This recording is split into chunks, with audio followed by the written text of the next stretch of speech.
हिजो त टन्नै माल बिक्री भएको थियो आजकल केटाहरूले गाँजा खान थाले के हो केटाहरू भने मैले भारतबाट बबालको माल ल्याएको छु खाने भ्या हो पैसा निकाल त्यसपछि माल मिल्छ ल इन्जोय गर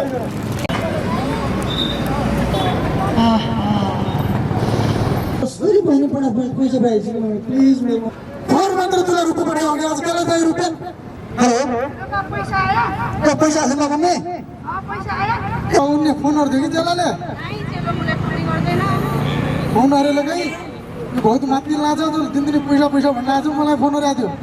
पैसा 30 दिन पठाएँ है तैँलाई 30 तिहारमा सधैँ पनि होइन पैसा छैन माल छैन भन विक्रम माल छ निन भने आज कहाँबाट पैसा आयो तिमीसँग तिम्रो पैसा नहुन्छ आज त केटोसँग टन्नै पैसा छ कि के हो आज त एकदम नयाँ माल छ हानिहाल्नु पर्यो है केटाहरू कतिसम्म त्यो धुलोराएर बस्नु अहिले यस्तो यो सिरिज पनि हार न मेरो थाहा छ मलाई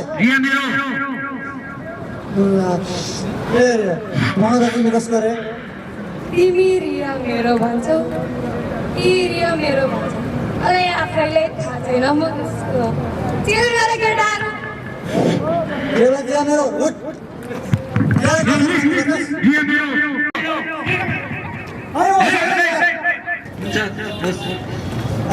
बस पनि बताउनु होइन यहाँ भाइरल चोकमा माल यताउता भइरहेछ लगभग त किनबेच पनि भइरहेछ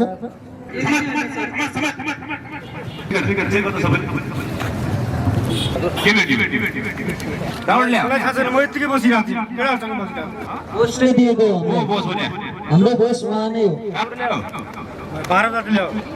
भर्खरको उमेरमा तिमीहरूले लागोस सेवन गर्ने समाजमा विकृति फैलाउने तपाईँले मलाई चिन्नु भएको छैन क्या मेरो मन्त्रीसँग बोध छ मैले चाहिँ तपाईँले बदली उतार्न सक्छु बुझ्नुभयो ए समाजमा भर्खरका युवाहरूलाई लागोस दुर्व्यसनमा फसाउने अनि उल्टा आफू ठुलो कुरा गर्ने एकटा यसले बढ्दो कुरा गर्नु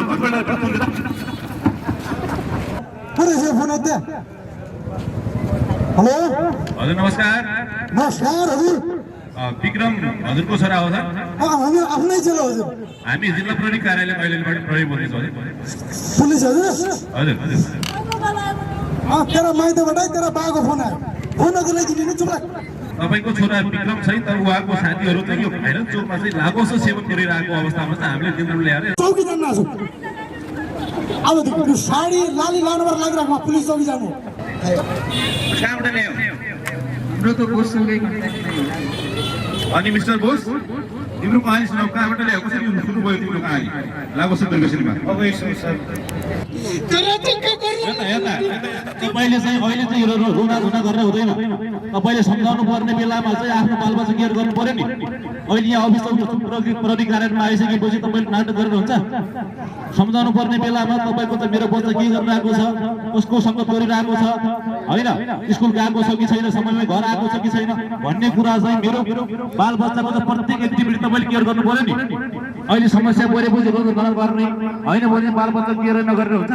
माइतीले दिएको एक चिनु पनि बेचा बालै नभनी तुलाई पैसा पठायो तुले दुर्व्यसनमा फसाउने उहाँले उहाँको चाहिँ मेन भूमिका भएको कारणले गर्दाखेरि चाहिँ उहाँलाई चाहिँ हामी चाहिँ लागोस केन्द्र 2033 मा चाहिँ हिरासतमा राखेर चाहिँ अनुसन्धान प्रक्रिया अगाडि बढाउँछौँ अनि बाँकी चाहिँ दुईजना तपाईँको छोरा एउटा छोरी